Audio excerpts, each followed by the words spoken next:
নোয়াখালীর লোককে আমি বেশি পছন্দ করি, তারা যা বলে সরাসরি বলে ফেলে, ঠিক কিনা? আর এখন তো হালকা হয়ে গেছে, আগে ছোটখাটো মৌলবী নোয়াখালী ওয়াজ করতে চাইতো না, বুঝলো না? কারণ আমাদের বংশের মুরব্বী যার হাতে 2 কোটি লোক মুসলমান হয়েছে, কারামত আলী জনপুর রহমতুল্লাহ, সবচেয়ে বেশি খেদমত করছেন নোয়াখালীতে।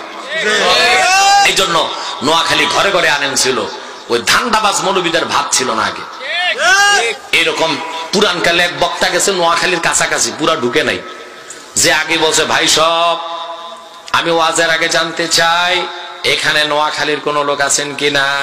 একজন ছিল, চাদর টান দিয়া মাথাটা আরো নোয়াইছে লোকটা, যে বেটা নোয়াখালীর সাথে তোমার অ্যালার্জি কি দেখতে হবে। এবার বক্তা ওয়াজ শুরু করছে, বুঝলো? ওয়াজ তো না, আওয়াজ। কেচ্ছা কাহিনী বলতে বলতে বললে ভাই সব এক দেশে এমন একটা গাছ আছে, ওই গাছের পাতা মাটিতে পড়লে বাঘ হয়, পানিতে পড়লে কুমির হয়। নোয়াখালীর লোক দাঁড়ায় গেছে। তো হুজুর আমার একটা প্রশ্ন আছে। কি প্রশ্ন? হুজুর হাঁটা কদ্দুর হানিত হচ্ছে, কদ্দুর হ্যাঁকে হচ্ছে, এটা কিটা হইব?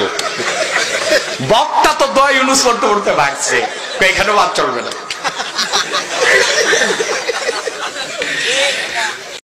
নোয়াখালীতে আসলে আমি একটা মজা পাই, আয়াত যত বেশি বলতে পারি আমার মনে তত তৃপ্তি আসে, কারণ নোয়াখালীর ঘরে ঘরে আল্লাহ তাআলা আলেম দিয়ে দিয়েছেন। নোয়াখালীর আলেম গোটা দুনিয়া জুড়ে আছে না নাই? হ্যাঁ, উনি কে? নোয়াখালীর আলেম, তার দামই আলাদা, মানে নোয়াখালী প্রোডাক্ট। বলি আলহামদুলিল্লাহ। গোটা দুনিয়া জুড়ে নোয়াখালী ছাড়া উপায় নাই, বলি আলহামদুলিল্লাহ। এই এলাকায় আসলে আমি একটু মজা পাই। গোটা দেশে যদি যতটুকু না পর্দার পরিবেশ নষ্ট হয়েছে, যতটুকু পর্দার পরিবেশ একটু ঠিক আছে, নোয়াখালীতে একটু টের পাওয়া যায়, আলহামদুলিল্লাহ।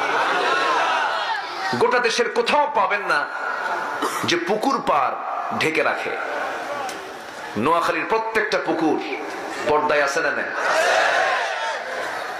আপনি কোন জেলায় পাবেন না, তো না আপনি পাবেন না সিলেটে, পাবেন না উত্তরবঙ্গে। উত্তরবঙ্গে তো ধান লাগায় মহিলা মানুষ, এরকম কি আছে এলাকায়? নাই, এটা নাই, নাই। আল্লাহ হেফাজত করুন। 2-1টা আবু জাহেল আছে, 2-1টা তো থাকবেই, 2-1টা থাকবে না? থাকবে। এই থামেন আমার ভাইয়েরা,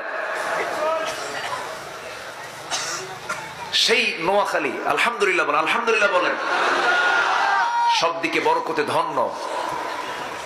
যে সমাজে আলেম বেশি, সে সমাজটা তো একটা রহমতের জায়গায় পরিণত হয়ে যায়, বলি আলহামদুলিল্লাহ।